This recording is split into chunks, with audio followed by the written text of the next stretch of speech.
که افغانستان یک پایگاه دائمی نیروهای خارجی میشه، هم یک عامل است. تشکر شما آقای دکتر عبدالله. آقای اشرف غنی احمدزی، میخوام از شما بپرسم یک مسئله که مخالفان همیشه او را در برابر حکومت فعلی هم در برابر حکومت آقای کرزی هم عنوان کردن، حضور نیروهای خارجی است که او را یک وسیله برای ادامه جنگ میبینن.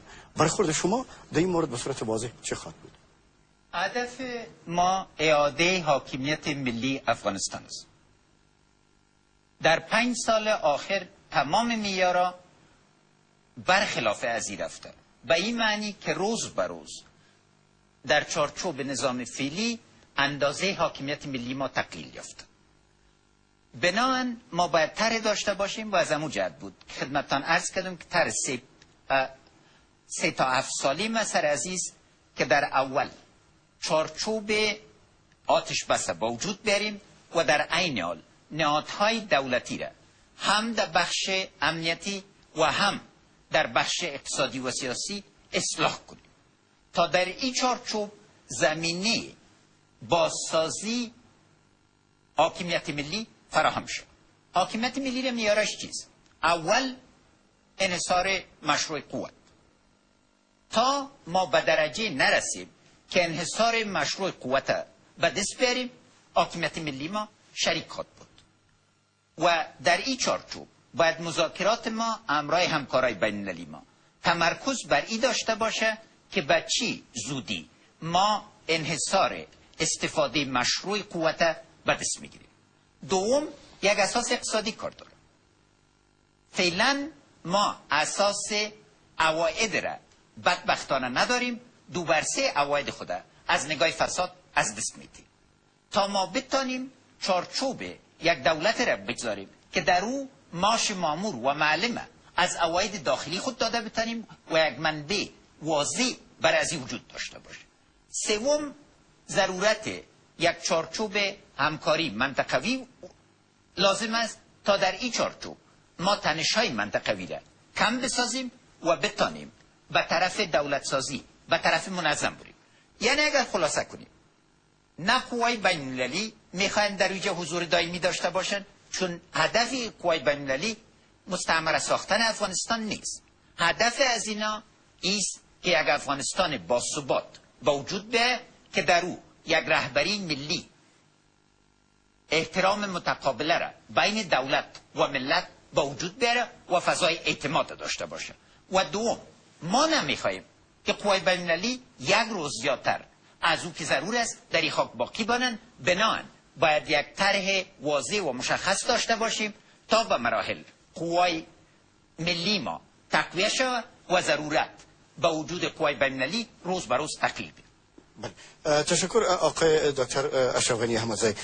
ښاغلی دکتر عبدالله، غواړم ستاسو خو وپوښتم په افغانستان کې د ملکي کسانو وژنه داسې یوې ستونزې بدله شوې چې هغه ډېر زیات خلک په دې باندې ټینګار کوي چې د ملکي کسانو وژنه د امنیت په خرابۍ کې ډېر مهم رول لري او د نظام او د خلکو ترمنځ دغه فاصله هم زیاتوي. تاسو په مشخصه توګه په ځانګړې توګه باندې څه تدابیر لرئ په خپله برنامه کې چې د ملکي کسانو د وژنې څخه هم د ناټو هم د ائتلافي ځواکونو او هم د افغان ځواکونو په عملیاتو کې د دې څخه مخنیوی وشي؟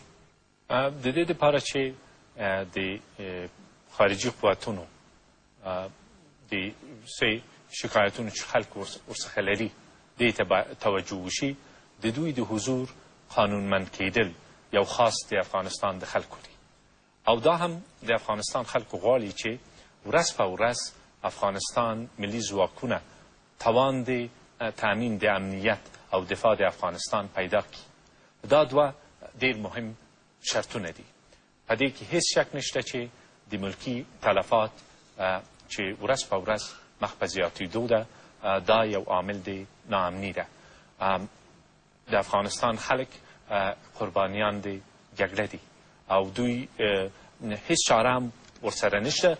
د یوې خوا د انتحاري عملاتو له کبله خلک وژل کېږي، له بلې خوا نه د بین المللي ځواکونو یا متاسفانه د افغانستان د ملي ځواکونو د عملیاتونو له کبله خلکو ته صدمې رسېږي. خو په دې کې یو شی بل هم پیدا شوی ده چې د دغه ملکي تلفاتو نه بیا سیاسي استفاده هم کیږي کله ناکله. زه فکر کوم چې د افغانستان ملي قوتونه باید تقویه شي او دوی ورځ په ورځ د عملیاتونو اختیار او د عملیاتونو د پلان او ټول اجراعات د افغانستان ملي ځواکونو ته وسپارل شي. اکثره د ملکی تلفات چې پیدا کیږي دا د غلط معلومات له کبله اطلاعات له کبله پیدا کیږي.